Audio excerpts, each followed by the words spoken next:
ao podcast da Tuti. Olá, pessoal! Sejam bem-vindos a mais um episódio do podcast da Tuti. Aqui você vai encontrar muita informação sobre a saúde da criança de uma maneira mais leve, simples, mas com muito embasamento científico. Eu sou a Camila. Eu sou a Letícia e hoje o nosso episódio ele é super especial para pais, cuidadores e todos aqueles que têm um interesse um pouquinho maior em entender como funciona toda essa parte de cuidado com os dentinhos das crianças. Nós vamos conversar sobre os mitos que envolvem a odontopediatria, assim, sobre se flúor causa algum malefício, se a gente precisa cuidar do dente de leite, afinal ele vai cair, né? Então, vamos conversar sobre isso. Pega uma aguinha para nos acompanhar, se quiser ajustar o fone, ligar ou aumentar um pouquinho mais o volume e vem com a gente. Então, né, vamos começar pelo principal. Se o dente de leite ele vai cair, por que a gente tem que cuidar dele, então? É um dos mitos que mais atrapalham o atendimento precoce das crianças, que é o que a gente vê no nosso dia a dia, né? Então, vai cair, vai trocar, aconteceu comigo. Isso é um mito muito grande e que atrapalha o desenvolvimento da criança. Por quê? Não adianta a gente só dizer que é um mito sem a gente explicar exatamente quais são os critérios que a gente utiliza para dizer que é um mito, né? Então, basicamente, o dente tecido, a gente usa 4 explicações básicas para a gente manter, porque elas são relacionadas entre elas, mas elas atuam em diferentes sistemas, vamos, né, usar essas palavras. Primeiro, a parte da mastigação, que acaba interferindo diretamente na nutrição dessa criança. Então, uma criança que não consegue mastigar ou já tem a ausência desses dentes, não vai conseguir se alimentar da forma adequada, ou então tem uma lesão de cárie e causa dores ao se alimentar. Segundo ponto, a parte da fonética, a fala. A criança, principalmente quando está começando a aprender a falar, ele precisa do dentinho bem posicionado, o dentinho presente, para que ele consiga articular, movimentar a língua, não ter esses escapes de língua, enfim, para que ele possa aprender a falar da forma correta. Terceiro ponto, o dente de leite, ele serve como um guia para o dente permanente. Ele simplesmente fica molinho numa determinada idade e aí some. Não é isso. Ele realmente vai servindo de guia para aquele dentinho se formar, para manter aquele ossinho, para ter o crescimento adequado naquela arcada daquela criança. Então a gente precisa dele para isso também. Além de toda a questão psicológica que a gente sabe no dia a dia, como isso interfere muito, né, na rotina dessas crianças. Então, a perda precoce de um dentinho descido, ela vai sim impactar em diferentes níveis e vai trazer uma série de prejuízos para essa criança. E como a gente já conversou em outro episódio, né?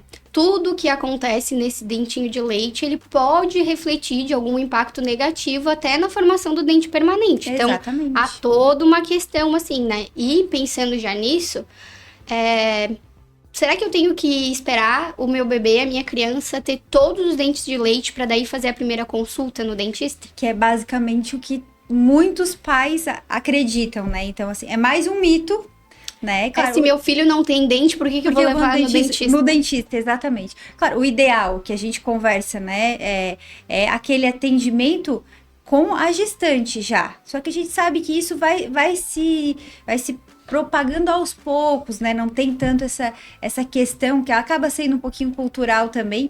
Mas o que a gente preconiza e às vezes até a orientação do próprio pediatra. Apareceu o primeiro dentinho, leva até o odontopediatra para receber as informações, as orientações de higiene. Por quê? O que poderia acontecer ou o que pode acontecer, que é o que a gente vê. Eu vou esperar ter todos os dentinhos para buscar o atendimento. Isso vai acontecer por volta do quê? 2 anos e meio, 3 anos, é mais ou menos quando irrompe os últimos molares. Nesse tempo, se a criança já tem um hábito, né, de usar mamadeira de noite para dormir, já tem uma alimentação que fugiu um pouquinho do controle dos pais, recebeu uma orientação errada, começou a utilizar creme dental sem flúor. Então, nisso a gente já perdeu muito tempo. Muito tempo, porque a gente sabe que a evolução no dentinho descido ela é muito mais rápida, a progressão da doença cárie ela é muito mais rápida. Então, esses 2 anos, que aparentemente não é muito tempo, depois eu levo, depois eu vou atrás, ela pode já ter instalado uma série de problemas, né, nessa rotina dessa criança, inclusive, como a gente já falou anteriormente, de dor, a parte da fala, porque algumas crianças já chegam com 2 anos com dentes muito destruídos. Então, aparecimento e rompeu o primeiro dentinho, opa, tá no momento de eu buscar as primeiras informações.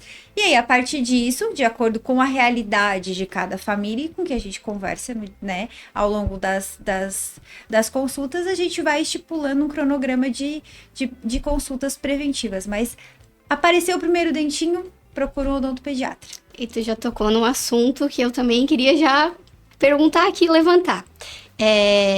A criança, o flúor, ele é prejudicial? A criança, o bebê, não tem que usar creme dental com flúor? Esse, felizmente, é um mito que tá caindo um pouquinho, mas ele ainda é muito presente, que é em relação ao uso ou a quantidade, ou até tal idade não usa com flúor, né, que a gente sabe que tem todo esse histórico que né, há muitos anos atrás era essa questão, né? Então, não, ele não só pode, como deve utilizar creme dental com flúor. O que vai ser importante nessa escolha? Quantidade. E aí, isso, o profissional que vai conseguir orientar esses pais na quantidade ideal, aquela quantidade que vai ser benéfica e que também não vai trazer nenhum prejuízo para essa criança. Mas a administração de um creme dental com flúor, ela é fundamental para a gente conseguir ter esse controle da doença cárie. E isso a gente não tem nenhuma dúvida. Uhum. Antigamente existia um protocolo, né, que orientava os pais das crianças que menores de 3 anos não devia usar creme dental com flúor. E isso já foi totalmente quebrado, assim. Hoje, no Brasil, a gente tem o pai da fluorterapia, que é o Jaime Cury. A gente deveria valorizar esses profissionais que a gente tem aqui, brasileiros. Ele é conhecido mundialmente. E tem muitos estudos, assim, que explica que a diferença entre o veneno e o medicamento é a dose. Então, se a gente usar na concentração correta, não vai causar nenhum malefício. E qual o malefício que poderia acontecer de uma criança consumir muito, muito flúor? É uma doença, né, que é a fluorose, que causa alguns manchamento nos dentes, mas desde que bem orientado, e que por isso que a gente falou ali antes, de visitar o dentista já logo no rompimento dos primeiros dentinhos, a gente não vai causar nenhum prejuízo. Então, esse é um mito bem grande, de vez em quando a gente recebe ainda no consultório, mas cada vez mais os pediatras também estão batendo nessa tecla, nos ajudando, e alguns pais já vêm já com essa orientação nova, assim, né? E a gente sabe que houve um movimento contra flúor, né? Diversos profissionais de outras áreas, eles acabaram levantando essas questões, que deixou realmente os pais receosos quanto ao uso, né? Então, cabe a nós, profissionais da área, trazer o conteúdo com embasamento científico, que comprove que realmente é efetivo, não tem riscos, como deve ser administrado. Então, existe uma série de instituições com muita credibilidade, né, universidades federais, que têm diversos artigos muito recentes falando sobre a eficácia e também essa parte para tranquilizar os pais sobre não é algo que vai trazer prejuízo, não é algo perigoso, né? Tem todo o embasamento e estudo científico em cima disso, para que a gente possa, sim, com segurança, pode utilizar, vai trazer benefícios e não vai trazer malefícios. Não, e aconteceu uma mudança muito grande aqui no Brasil e nos lugares onde começou a colocar a água fluoretada, né? Exato. Na rede pública para todo mundo tomar. Passou-se orientações de higiene melhor para as crianças, então o índice de cárie em toda a população caiu muito depois que a gente conseguiu estudar mais, né? Depois teve esse controle maior. Controle da doença cárie, ele não há dúvidas. Se fizer, né, esses comparativos, é algo que realmente mostra muita eficácia na sua utilização. Aproveitando outras crendices, assim, mamadeira causa cárie ou não? Isso é verdade, gente. Se a criança consome, né, o leitinho antes de dormir, o leite, um suco antes de dormir e não fizer a higienização correta do dente, essa criança vai ter a cárie que a gente fala da primeira infância, assim. Então, crianças bem pequenininhas, a gente já pegou, inclusive, no consultório, bebês de 1 ano e 6 meses já com cárie. Isso a gente está falando, não estamos falando sobre o aleitamento materno, exclusivo, mas a cárie de mamadeira a gente tem que cuidar bastante. Então, essa criança, ela precisa fazer a higienização dos dentes pós as mamadas e ingestão de sucos e tudo. Porque a gente sabe que a realidade de muitas famílias é justamente essa. É o momento que a criança relaxa, que tá com a família, e é o momento que ele acaba adormecendo. É aquela mamadinha noturna que aí ele acaba. Exato. E aí a família fica com medo de acordar para escovar, porque daí vai despertar, a criança já tá. Aquela é a rotina da criança. Então, mais um motivo de procurar o odontopediatra no início, porque orientações a gente vai conseguir sugerir alguma técnica, alguma coisa diferente para que a gente possa se adaptar naquele período até que essa mamadeira ela não esteja mais presente. Sim. Antes de dormir, depois de escovar os dentes, enfim.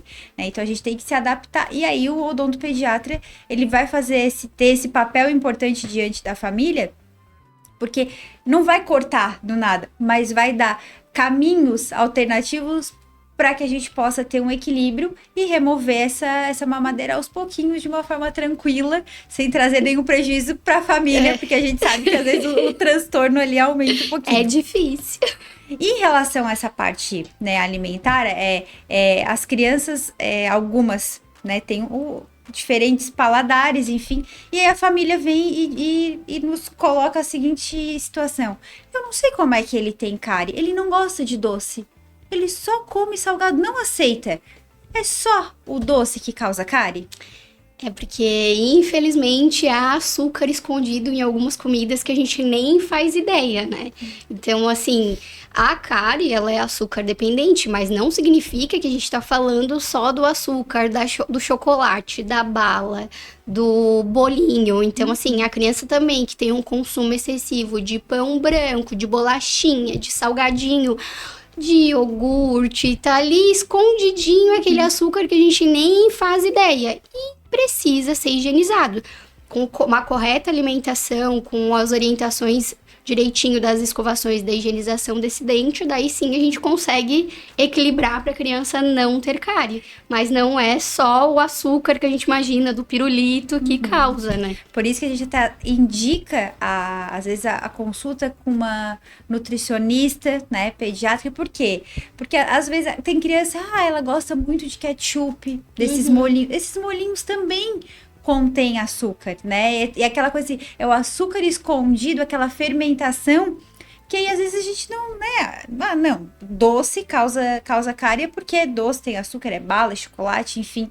E aí acaba tendo essa interpretação equivocada, e é onde acaba tendo um desequilíbrio, porque mas açúcar ele não come quase nada. Gosta bastante de pão, bolacha salgada, clube social.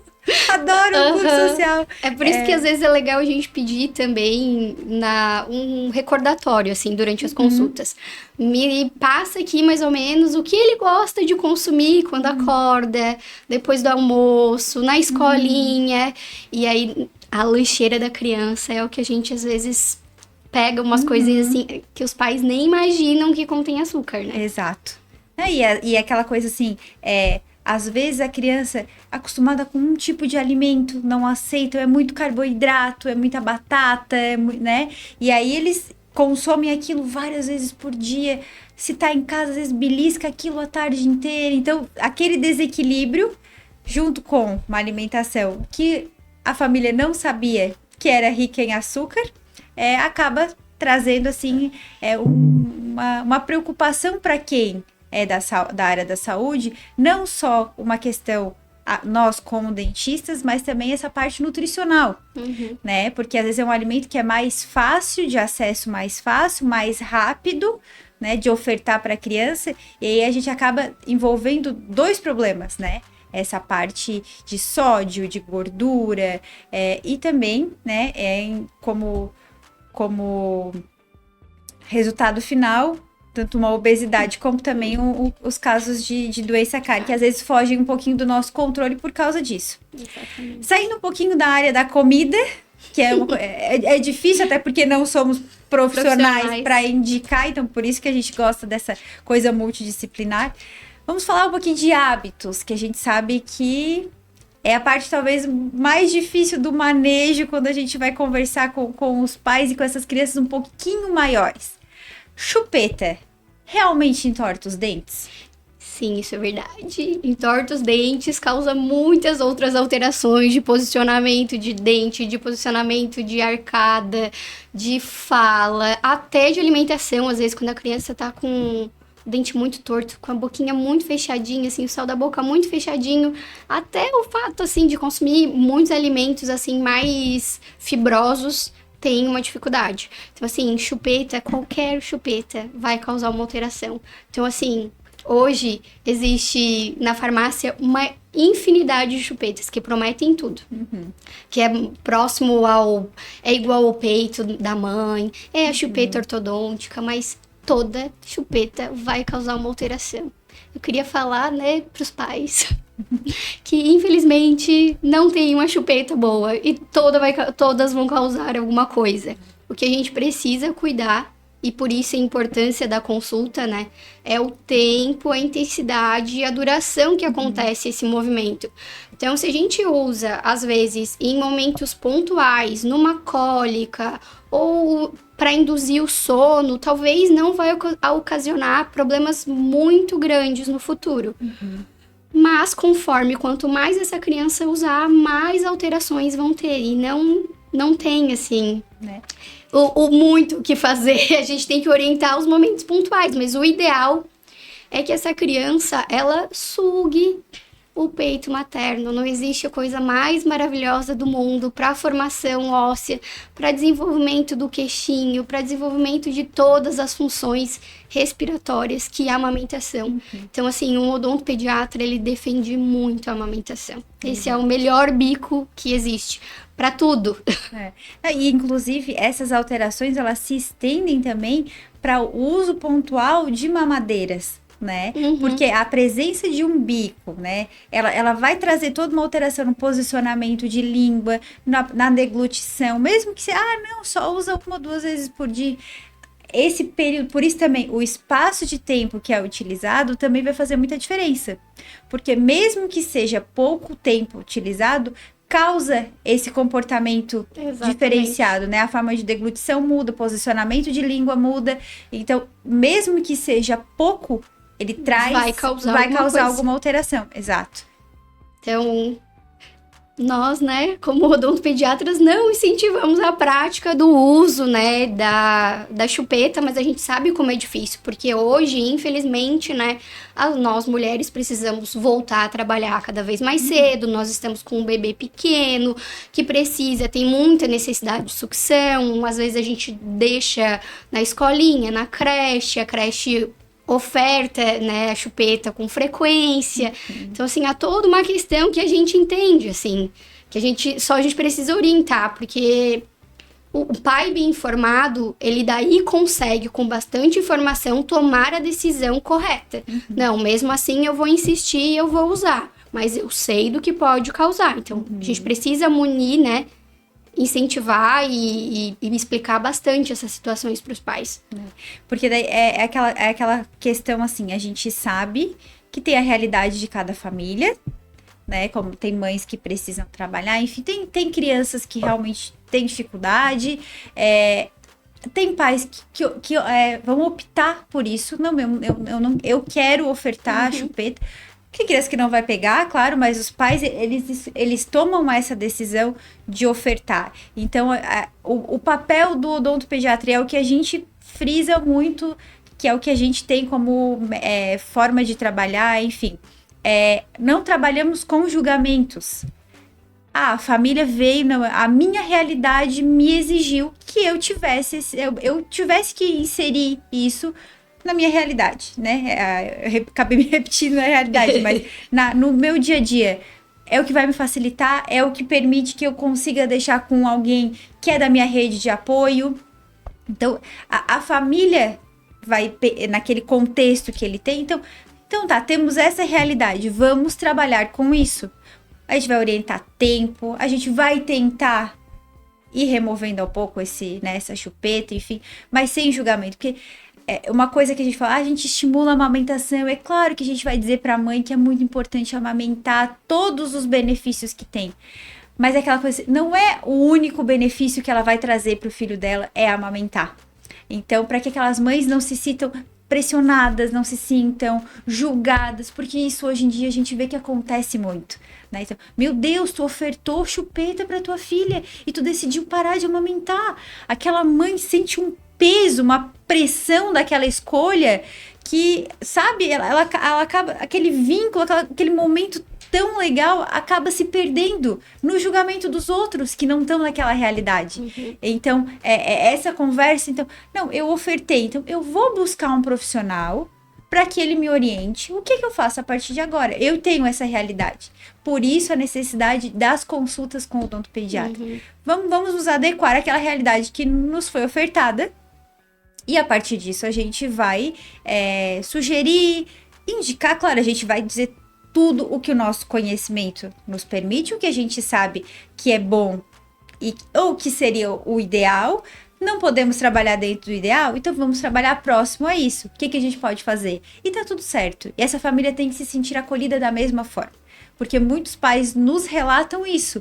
Eu fiquei com medo de retornar. Então acaba não voltando mais pro atendimento, porque ela foi julgada em vez de ser ajudada. E aí, isso a gente perde tanto a criança, como a gente perde toda a família junto. Eu vou falar aqui por mim, né? Eu sou odontopediatra, ortodontista, e eu dei chupeta pra minha filha, assim. Eu lembro que no início, inclusive, muitos colegas nossos me julgaram na época, mas eu sabia dos malefícios, eu sabia das orientações que eu poderia usar em momentos pontuais, e a maternidade foi uma fase bem difícil, meu pós-parto foi bem difícil, então quando uma mãe vem, eu acho muito engraçado que elas chegam na consulta e quando a gente pergunta que usa chupeta, elas falam meio assim, né, super receosas, então, eu uso, mas aí eu já falo, não, fica tranquila, eu vou te passar todas as situações, vamos incluir, vamos ver se cabe na tua realidade a situação, e eu já falo, eu usei também, foi difícil, todo mundo me julgou, mas vamos juntas que eu vou até te orientar como fazer a remoção, se tu quer, se é esse momento ideal pra ti, e vamos causar menos malefícios aí pra essa criança com o uso de bico artificial, né? Mas a gente vê esse julgamento de colegas, até no fato da gente propor uma estratégia para aqueles casos onde a chupeta e a mamadeira já estão incluídas. Uhum. Meu Deus, a colega estimulando o uso de... Não, só que a minha realidade é de mães que conseguiram amamentar pelo tempo, né, o máximo que conseguiram, ou pelo tempo ideal, ou estão amamentando ainda, são muito felizes e realizadas. E aquelas mães que não conseguiram, e eu tenho que ter a opção de tratamento para as duas.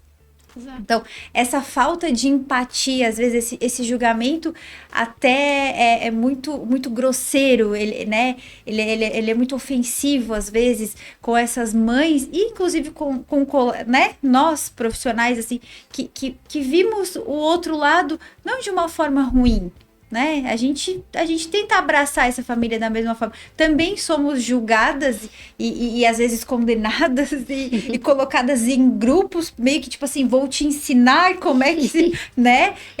Não, eu tô vendo o lado humano daquela mãe, né? Eu tô tentando ser mais um suporte, alguém mais que possa estar nessa rede de apoio para esse momento.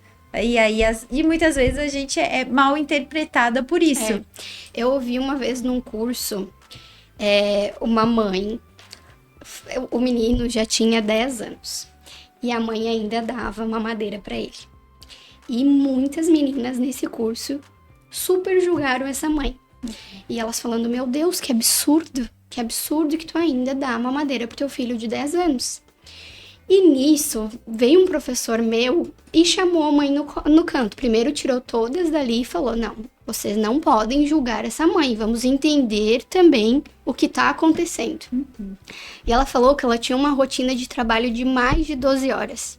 E o único momento que ela tinha com o filho era o momento que ela fazia o mamar e entregava pra ele. E aí eu vou te falar, como é que a gente também vai tirar esse momento da mãe? Por isso que a gente tem que entender o contexto. A gente sabe de malefício, sabe que pode causar, mas a gente tem que ter empatia e respeitar cada situação.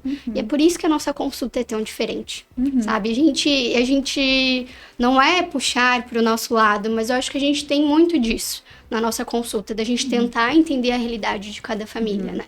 Não ficar só na parte técnica, né? Entender que são pessoas que precisam de apoio. Porque existe sim um conhecimento científico, um embasamento científico, e existe uma realidade que a gente tem que tirar do papel e incluir nessa família. Porque senão os pais, eles não vão... Se a gente fizer mudanças muito radicais de uma hora para outra, eles não vão seguir nosso planejamento. A gente tem que fazer aos poucos as mudanças para chegar no ponto que a gente quer no futuro. Exato. E a forma de passar essas informações, que aí tu vai dar credibilidade, ela vai entender que tu precisa, né, que tu tá ali para ajudar, que tu tem um conhecimento, que tu quer ajustar dentro daquela realidade, e aí, assim, tu vai passar de uma forma que não deixe eles se sentindo culpados. O que é o caso de, né, outro mito que a gente tem, que são os antibióticos. Eu ia falar sobre isso agora. Transmissão de pensamento. Que é o que? Foi vendido isso por muito tempo. Que é mito relativo. Realmente, aqueles problemas, né? Aquela cárie né, aquela doença cárie que se instalou, aquelas lesões que apareceram, elas são em função do uso de antibióticos. Mas não o antibiótico em si. A presença do açúcar no medicamento, para que seja um pouco mais agradável e bem aceito para aquelas crianças. Só que os pais não são orientados de que tem e como deve ser realizada a higiene pós-administração desse medicamento. Como a gente fala, que na verdade a criança que tá tomando aquele antibiótico é como se ela estivesse comendo uma barra de chocolate. Então, assim, o medicamento tem açúcar e a gente tem que fazer a higienização daquela boca como se ele estivesse comendo uma barra de chocolate. E tem muito açúcar em várias fórmulas de medicamentos infantis. Então, eles colocam açúcar em alguns medicamentos que tem vitamina D, no ferro, alguns antitérmicos têm açúcar, então tudo para ficar mais agradável para a criança. Então a gente precisa dar essa orientação da boa escovação depois. E esse é um mito relativo, como tu disse. Causa realmente cárie, mas peraí, não é o antibiótico, é o açúcar do antibiótico. O não saber que tem e como que vai higienizar. E aí, claro, daí, somado a isso, as crianças, né, que... eu não tenho uma orientação do odontopediatra, eu não tô fazendo a higiene da forma correta. Crianças que têm infecções de repetição, então fazem uso diversas vezes dessa medicação. Muitas vezes as doses são noturnas. Então, a criança meio que recebe a medicação adormecida. Então, os pais também não fazem a higiene né, na sequência. Então, é aquela falta de orientação. É uma coisa que às vezes parece tão óbvia pra gente, mas não é o que isso não é falado nem pelos outros profissionais da área da saúde, né? É por isso que muitas pessoas, até adultos que a gente conhece, nossa, não, quando eu era criança eu tomei muito antibiótico, meus dentes ficaram fracos, meus dentes eram quebrados porque eles ficaram fracos. Não, porque por causa do açúcar presente e a falta de orientação dos pais. Então, é todo um conjunto de orientações para que os pais não se sintam, que negligenciaram alguma coisa, não se sintam culpados, porque às vezes eles chegam assim, ai meu Deus, eu não sei como é que chegou nesse ponto. Quando eu vi, já tava assim. Quebrou e aí ele começou a reclamar de dor, e não percebi que tava dessa forma, enfim, eles já chegam com uma culpa que não é deles. Uhum. E aí Bem- o nosso papel é, não, calma, faltou orientação, mas daqui pra frente vai receber a orientação, a gente vai dar um jeito, a gente vai fazer toda a parte de reabilitação, e depois a gente parte pra prevenção para que isso não aconteça de novo. Mas é a parte da orientação. Exatamente. Então, assim, hoje, né, acho que foi alguns mitos da odontopediatria. A gente pode fazer depois um novo podcast, se as pessoas quiserem nos mandar algumas mensagens nas redes sociais pra gente poder falar se é mito ou verdade, vocês podem ficar à vontade. Sobre mais temas, porque às vezes gera essas dúvidas, né? Essa é uma dúvida bem comum, né? Essas aqui a gente vê no nosso dia a dia, a cada 10 consultas, 5 tem acontecem alguns questionamentos em relação a isso. Mas nos sigam nas nossas redes sociais, comentem, né, sobre o que acharam ou dicas de temas.